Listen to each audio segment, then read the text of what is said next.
Hello hello hello hello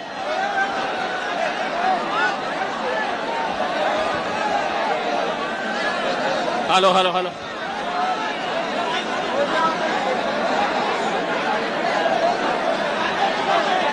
hello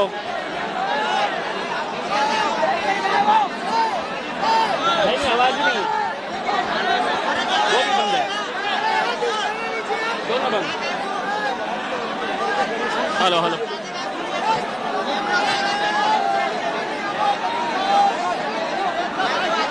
hello hello hello hello hello hello hello hello hello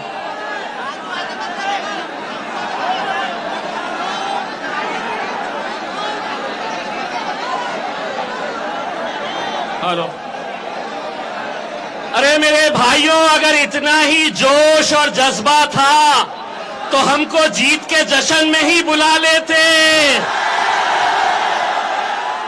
यहां हम कोई प्रचार करने नहीं, हम तो ऐसा लग रहा है कि जीत का जश्न मनाने के लिए आए हैं। मेरे भाइयों, मुझे मालूम है कि आप लोगों ने कई सालों से इस दिन का इंतजार किया था। मैं असद साहब को बार बार ये कहता था कि असद साहब, अगर हम मध्य प्रदेश जाएंगे तो सबसे ज्यादा अगर मध्य प्रदेश के अंदर मजलिस को चाहने वाले मिलेंगे तो वो हमारे बुरहानपुर के अंदर मिलेंगे। और मैं जो बात कहता था वो आज सच साबित हो गई है, अल्हम्दुलिल्लाह। आप लोग कितने सालों से ये सोच रहे थे कि बहुत देर कर दी हुजूर आते आते, और अब हम आपको ये बोलने के लिए आए हैं कि मैं तेरे दर पे आया हूं, कुछ करके जाऊंगा, झोली भर के जाऊंगा और ये दोनों की वाट लगा के जाऊंगा। ये दोनों मतलब ये दोनों कैंडिडेट्स नहीं, इसकी भी और उसकी भी, दोनों की। बहुत हो गया ऐरे गैरों के लिए, अब अपनी जमात है अल्हम्दुलिल्लाह। और आज जो हालात है ये देखते हुए मुझे ऐसा लग नहीं रहा है कि मैं मध्य प्रदेश में खड़ा हूं। मुझे ऐसा लग रहा है कि ये सभा हैदराबाद में हो रही है या औरंगाबाद के अंदर हो रही है। अरे ये देखकर तो इतना यकीन हो गया कि हमारे काउंसिलर्स तो आएंगे आएंगे, आने वाले वक्त के अंदर बुरहानपुर इंशाअल्लाह एमएलए भी देगा और एमपी भी देगा। आज अल्हम्दुलिल्लाह मैं जब बुरहानपुर के अंदर हम आए तो दोस्तों, मेरे भाइयों, मैं असद साहब से एक बात कह रहा था कि अगर आज इस मुल्क के अंदर अगर आपने नौजवानों के अंदर एक तब्दीली लेकर आए हैं तो वो तब्दीली ये है कि इनके अंदर एक यकीन पैदा किए हैं, इनके अंदर एक भरोसा पैदा किए हैं, इनके अंदर एक सोच पैदा किए हैं, इनके अंदर एक ताकत पैदा किए हैं। और वो ताकत ये है कि तुम मुझे ताकत दो, मैं अच्छे अच्छों के सामने खड़े रहूंगा, नरेंद्र मोदी की आंख में आंखें डालकर सवाल करूंगा। लोग बोलते थे ये एक ही एमपी है हैदराबाद का, एक से दूसरा होगा नहीं, अब अकेले नहीं है, मैं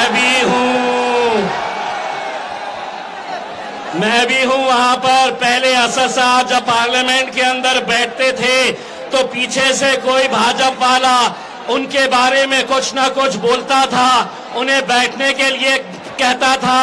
लेकिन जब हम दो चले गए हैं, जब असद साहब कुछ बोलते हैं तो पीछे से मैं बोलता हूं, अरे बैठ बे बैठ।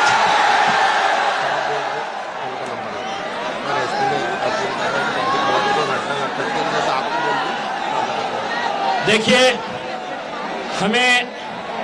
हमें पुलिस डिपार्टमेंट का भी पूरा ताउन करना है, क्योंकि पुलिस डिपार्टमेंट के ताउन से ही आज इतनी बड़ी जो महफिल सजाई गई है। वो महफिल के अंदर कोई दाग धब्बा न लगे, इसीलिए आप लोगों के जोश को देखते हुए अब मैं, जिनका इंतजार आपको इतने सालों से था, वो घड़ी आ गई है। जोरदार तालियों से इस्तकबाल कीजिए हिंदुस्तान का इकलौता शेर बैरिस्टर असदुद्दीन अवैसी।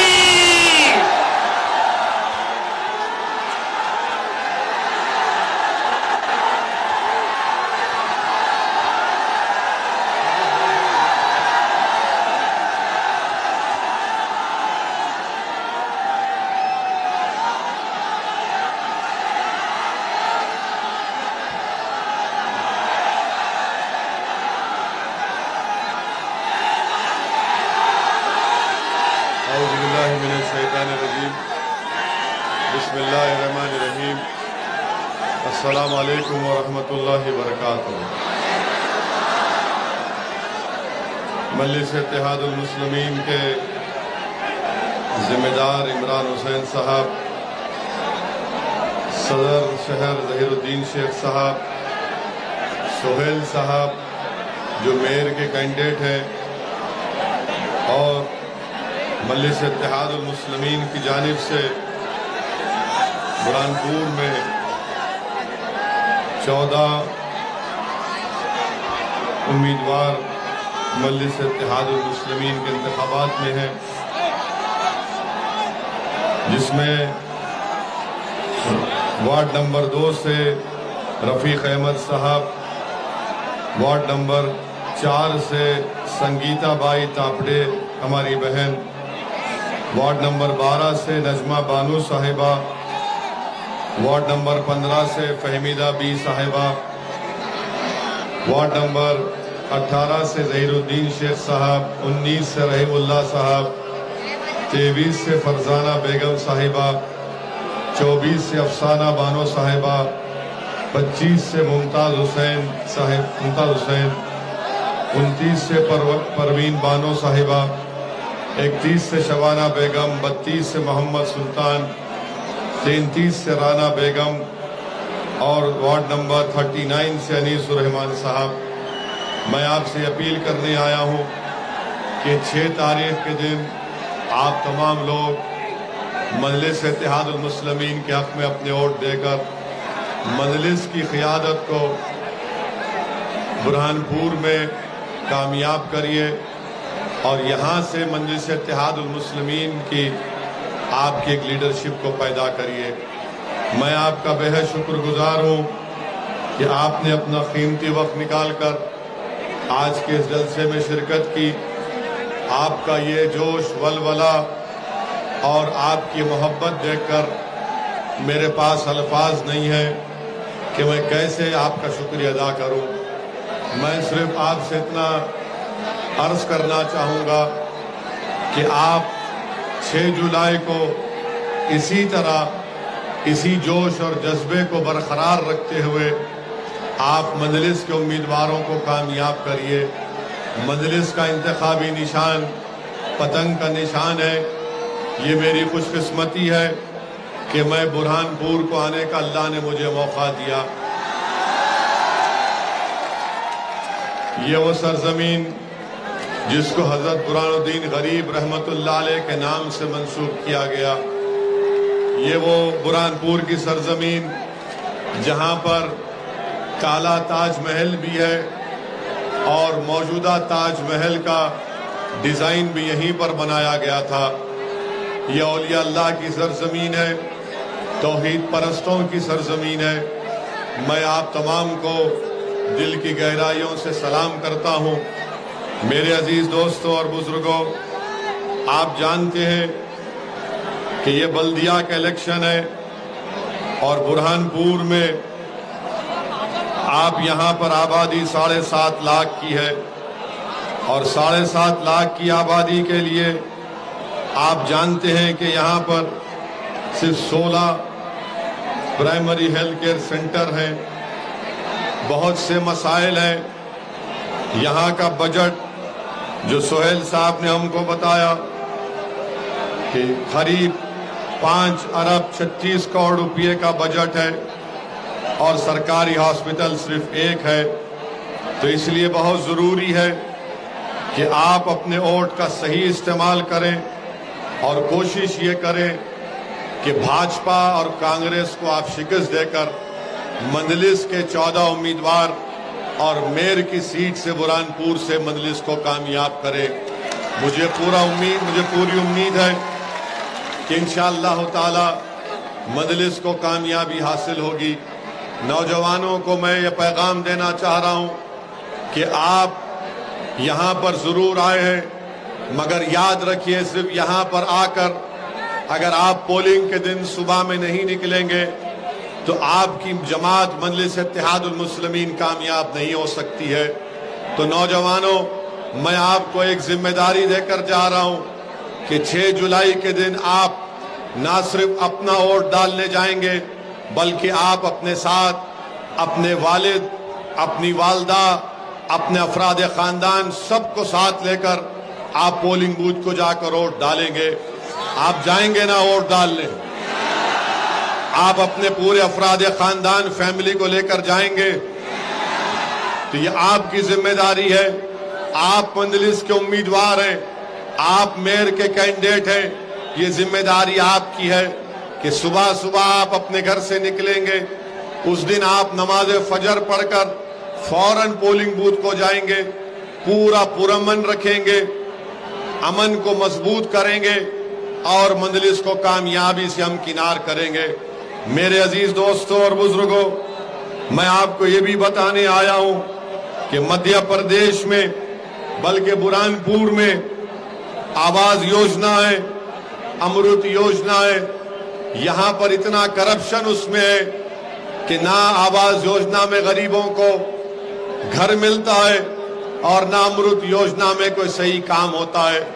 इसलिए बहुत जरूरी है कि आप मजलिस इत्तेहादुल मुस्लिमीन के मेयर को और 14 उम्मीदवारों को कामयाब करें ताकि गरीबों को उनका मुकाम मिल सके, ताकि गरीबों को उनका हक मिल सके।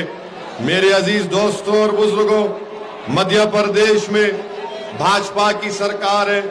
मैं बुरहानपुर की आवाम को सलाम करता हूं, आपका शुक्रिया अदा करता हूं कि आपने वो कारनामा अंजाम दिया कि जिससे आपने बुरहानपुर के अमन को बरकरार रखा। आप जानते हैं कि 2 मई के दिन एक सतीश चौहान नामी शख्स ने 2 मई के दिन सतीश चौहान ने एक इबादतगाह पर जाकर खुद हमला किया, मगर आप लोगों ने सब्र का दामन नहीं छोड़ा।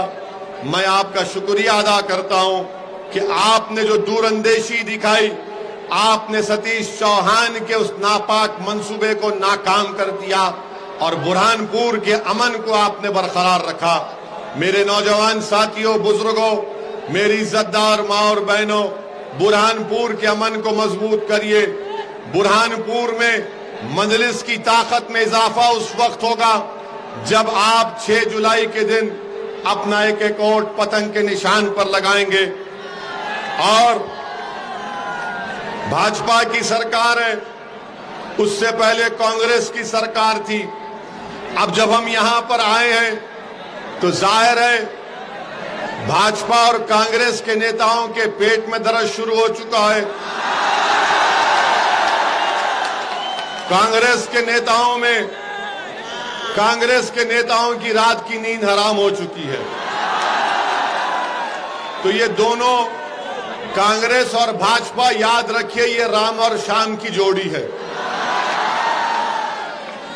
भाजपा कहती है कि ओवैसी देश से मोहब्बत नहीं करता, कांग्रेस ये कहती है कि ओवैसी सेकुलर नहीं है।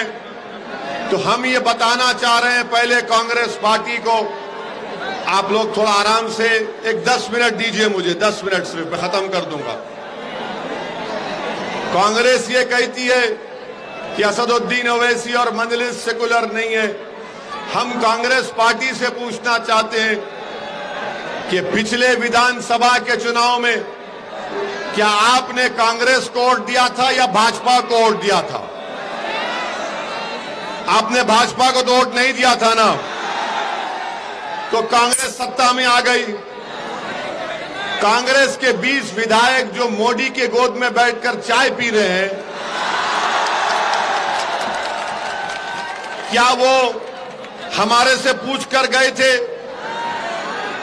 क्या हमने उनको बुरहानपुर की आपकी जो मशहूर मिठाई है मावा, मावा कहते हैं ना, हाँ मावा जलेबी हमने खिलाया था क्या उनको? हम खिलाए थे क्या? उनको मोदी जी ने मलई खिलाया। आपने उनको वोट दिया, मोदी जी ने मलई खिलाया, वो भाग गए। तो कमलनाथ अपने लोगों को नहीं बोलता, कमलनाथ बोलता ओवैसी। कमलनाथ तुम्हारे 20 विधायक भाग गए मावा जलेबी बीजेपी की खाके, और अब ओवैसी बुरहानपुर को आया है, मावा जलेबी मैं खाऊंगा आपके हाथ से। आप खिलाएंगे ना? तो कामयाबी के बाद आकर खाऊंगा मैं, वादा रहा। तो न काउंटिंग कब है? 6 तारीख को, काउंटिंग 17 जुलाई को काउंटिंग है। हम 18-19 को आ जाते, आपसे मावा जलेबी खाएंगे। आपने कांग्रेस को वोट डाला तो 20 विधायक भाग गए, मोदी जी के हाथ से जलेबी खा रहे हैं। अब कमलनाथ बताओ कौन जिम्मेदार है? अच्छा, पार्लियामेंट का चुनाव आया तो पार्लियामेंट के चुनाव में आपने भाजपा को वोट दिया या कांग्रेस को वोट दिया? भाजपा को तो नहीं दिया ना। कितनों ने भाजपा को वोट नहीं दिया? हाथ उठाओ। डरो मत, डरो मत, डरना नहीं। अब हमारा अब सुन लो आप, एक कांग्रेस का एक ही जीता ना। कौन जीता? कौन जीता? एक उनका कमलनाथ का बेटा जीता ना। तो कमलनाथ तुम्हारा बेटा जीत सकता है, तुम्हारे पार्टी के कैंडिडेट क्यों नहीं जीत सकते? बेटा जीता तो दूसरा नहीं जीता, तो इसका बात क्या मालूम हुई कि कमलनाथ और मोदी दोनों अकेले मिलकर भाई भाई बोल लिए एक दूसरे को। अब कमलनाथ मंजलिस का नाम लेते हैं, कांग्रेस पार्टी बोलती है ओवैसी आया तो बीजेपी आ जाएगी। अरे तुम मिले हुए हो बीजेपी से, भाजपा से, और तुम मिले हुए हो इसीलिए भाजपा दोबारा सरकार में आ गई। शिवराज सिंह चौहान नहीं बन सकते थे मुख्यमंत्री, मगर कांग्रेसियों ने मोदी से सौदा कर लिया और उनको सत्ता दे दी।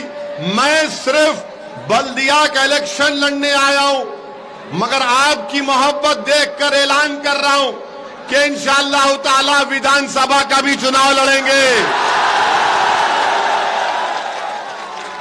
कांग्रेस पार्टी ने कुछ नहीं किया।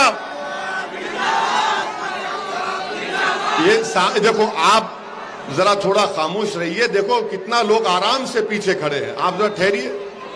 कांग्रेस पार्टी से अब कुछ होने वाला नहीं है। कांग्रेस पार्टी अब इंशाअल्लाह ताला जल्द से जल्द बिल्कुल कमजोर होकर घर में बैठने वाली है। हमारी बात मान लो आप, अब इनसे नहीं होने वाला है। ये हो गया इन लोगों का टाइम। अब टाइम मजलिस इत्तेहादुल मुस्लिमीन का है इंशाअल्लाह ताला। इनका वक्त खत्म हो चुका है। कांग्रेस का वक्त खत्म हो चुका है। अब तुम्हारे दौर का आगाज होगा इंशाअल्लाह। अब इन नौजवानों की दौर का आगाज होगा। और आप हमारी बात याद रख लो, शायद कोई इसको गलत समझे, मगर हम में और आप में इतनी ताकत नहीं है कि आप किसी पार्टी को सत्ता में आने से रोक सकते हैं। आप में इतनी ताकत है कि आप अपने वोटों से अपने कैंडिडेट्स को कामयाब कर सकते हैं, जो जीतने के बाद आपकी आवाज बनेंगे, आपकी तकालीफ को उठाएंगे, जुल्म के खिलाफ आवाज बुलंद करेंगे, लोकतंत्र और जमहूरियत के दायरे में रहकर जमहूरियत को मजबूत करेंगे, नौजवानों की तकलीफ को समझकर जिस जगह पर उसकी आवाज को उठाना है आवाज को उठाएंगे। ये काम मजलिस इत्तेहादुल मुस्लिमीन कर रही है। अब आ जाइए भाजपा पर। तो जब भाजपा पर आते हैं तो मोदी का नाम लेना पड़ेगा। अच्छा, अब आप बताओ, क्या पेट्रोल की कीमत बढ़ी? डीजल की बढ़ी? आपको तकलीफ हुई? नौकरी मिली? बेरोजगारी बढ़ी? कीमतें बढ़ी? अब भाजपा से पूछो आप, अरे इसका जिम्मेदार तो मुख्यमंत्री और मोदी जी हैं, तो बोलेंगे नहीं, इसका जिम्मेदार औरंगजेब है, अकबर है। ये बात नहीं बोलेंगे कि नौकरी क्यों नहीं मिल रही, ये बात नहीं बोलेंगे पेट्रोल डीजल क्यों बढ़ गया। मैं अभी, हम जो वहां से कहां से आ रहे हैं अभी, हाँ, खंडवा से आ रहे हैं, वहां पर मैंने कहा कि शायद ताजमहल बनाकर गलती की। ताजमहल नहीं बनाकर वो पैसे उठाकर रखते कि 2014 में मोदी जी आ रहे, आप बनाइए ताजमहल। आने नौकरी की बात। अच्छा, और एक सुनो, कल से अस्पताल में जाएंगे तो बिल बढ़ गया, जीएसटी अस्पताल पे बढ़ गया। मोदी जी आप ना जिंदा रहने दे रहे, ना बीमार का इलाज होने दे रहे, बताइए क्या करेंगे आप। कपड़े कीमती हो गए, मोदी जी से पूछिए, मोदी जी कपड़े कीमती हो गए, बोले क्या कोई बात नहीं है। हाँ हाँ हाँ, तो अस्पताल की कीमतों में इजाफा, कपड़ों में इजाफा, हर चीज में इजाफा, मगर भाजपा क्या बोलती, मुगल जिम्मेदार है। अरे नौकरी दो तो बोलेंगे नहीं, बुरहानपुर का नाम बदल देंगे। ये भाजपा की पॉलिसी। और दूसरी बात आप जानते हैं, मैं भाजपा के नेता से और मध्य प्रदेश के मुख्यमंत्री से बोलना चाह रहा हूं, आपने जो धर्म तब्दीली का कानून बनाया वो संविधान के खिलाफ है, वो संविधान के खिलाफ है। इसलिए कि डिंडोरी गांव में आरिफ और साक्षी ने शादी की तो डिंडोरी के कलेक्टर ने आसिफ के घर को तोड़ दिया। आप बताओ मुख्यमंत्री, अगर कोई बालिग लड़का और लड़की है, क्या वो अपने पसंद से शादी नहीं कर सकते? अरे कोई मोहब्बत करे तो आप कबाब में हड्डी क्यों बन रहे?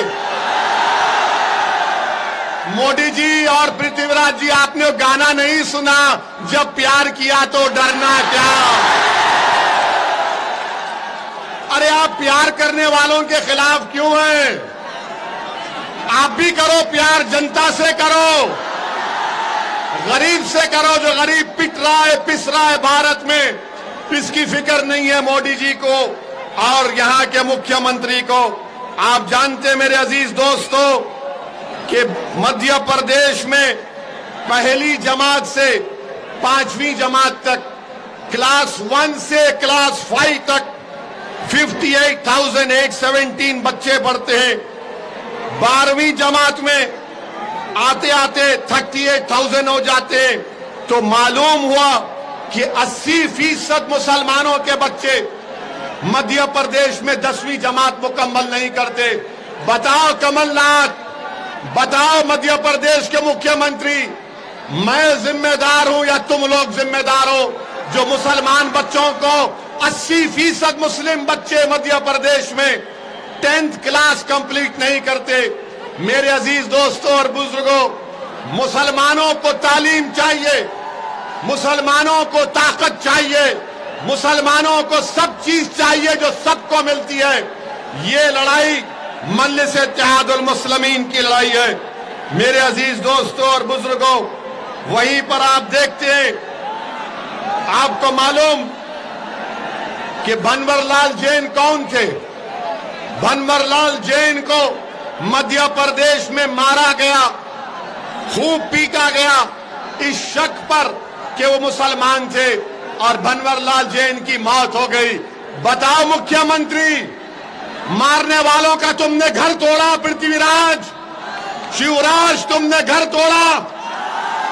जो भंवरलाल जैन को मारा, वीडियो बनाया, वो बीजेपी के कॉरपोरेटर का पति था बताओ भाजपा वालों, बनवरलाल जैन को मारने वाले का घर तुमने तोड़ा नहीं तोड़ा?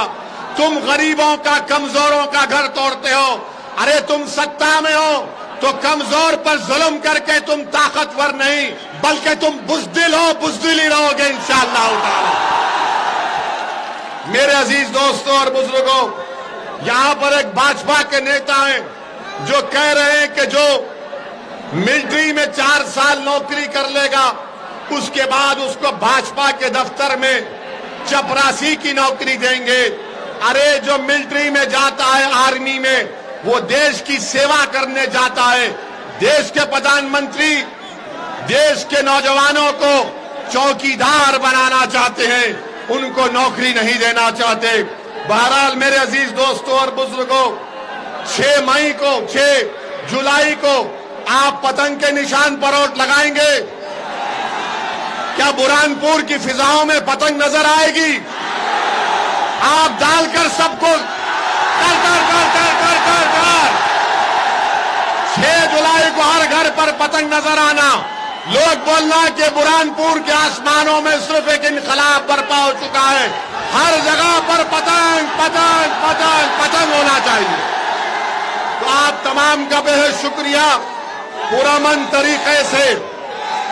पुरअमन तरीके से जाइए और 17 जुलाई के बाद आऊंगा, मावा जिलेबी खिलाएंगे, मावा जिलेबी खिलाएंगे।